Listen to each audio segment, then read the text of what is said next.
नमस्कार हरि प्रेमियों, आपका हमारे YouTube चैनल में स्वागत है। सभी दर्शकों को जय श्री कृष्णा। हरि प्रेमियों, कैसे हैं आप? उम्मीद है आप सब अच्छे होंगे। आइए आज का प्रसंग शुरू करते हैं। आज का प्रसंग है शनि प्रदोष व्रत कथा। हरि प्रेमियों, उससे पहले अगर आप हमारे चैनल पर नए हैं तो प्लीज़ चैनल को सब्सक्राइब ज़रूर कर लीजिए और बेल आइकॉन को ज़रूर दबा लीजिए ताकि आप तक हमारे सारे नोटिफिकेशन पहुंच सके। हरि प्रेमियों, आपका एक भी सब्सक्राइब हमारे लिए बेहद मायने रखता है। आइए आज का शनि प्रदोष व्रत कथा शुरू करते हैं। हरि प्रेमियों, कल शनिवार 1 जुलाई को शनि प्रदोष व्रत रखा जाएगा। यह वो दिन है जब भक्त व्रत रखकर एक साथ भगवान शिव और शनि देव को दोनों को खुश कर सकते हैं। जैसा कि प्रदोष व्रत के बारे में कहा है कि इसकी पूजा प्रदोष काल में शाम के समय करनी चाहिए। शाम को 4:30 बजे से शाम 6:30 बजे तक भगवान शिव और शनि देव की आप पूजा कर सकते हैं। आपको पता ही होगा कि त्रयोदशी तिथि को प्रदोष व्रत कहते हैं।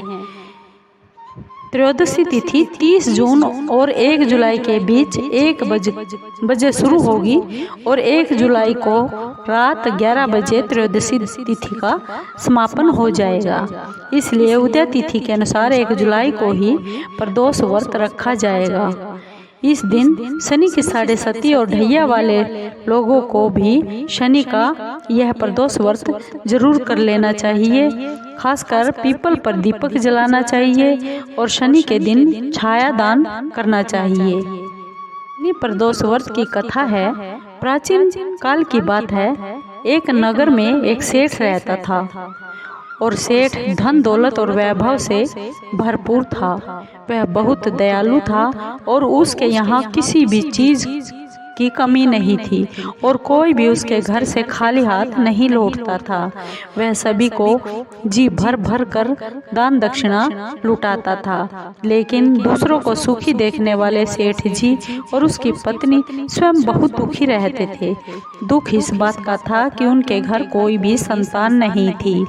एक दिन उन्होंने तीर्थ यात्रा जाने का निर्णय कर लिया और निश्चय कर लिया और अपने कामकाज सेवकों को सौंपकर वे चल पड़े। अभी वह दोनों नगर के बाहर ही निकले थे कि उन्हें एक विशाल पेड़ के नीचे समाधि लगाए हुए एक साधु बाबा दिखाई दिए। दोनों ने सोचा साधु महाराज से आशीर्वाद लेकर आगे की यात्रा शुरू करनी चाहिए। दोनों पति पत्नी दोनों समाधि लीन साधु बाबा के पास गए और उनके सामने हाथ जोड़कर बैठ गए। उनकी समाधि टूटने की इंतजार करने लगे। सुबह से शाम हो गई, फिर रात भी हो गई, लेकिन साधु बाबा की समाधि नहीं टूटी। मगर सेठ पति पत्नी धैर्यपूर्वक दोनों हाथ जोड़े बैठे रहे। अगले दिन सुबह सुबह साधु बाबा जी समाधि से उठे और सेठ और उसकी पत्नी को देखकर मंद मंद मुस्कुराने लगे और आशीर्वाद रूप में हाथ उठाकर बोले, मैं तुम्हारे अंतर्मन की कथा जांच गया हूँ पुत्र। मैं तुम्हारे धैर्य और भक्ति भाव से बहुत प्रसन्न हूँ। साधु ने संतान प्राप्ति के लिए उन्हें शनि प्रदोष व्रत करने की विधि बताई।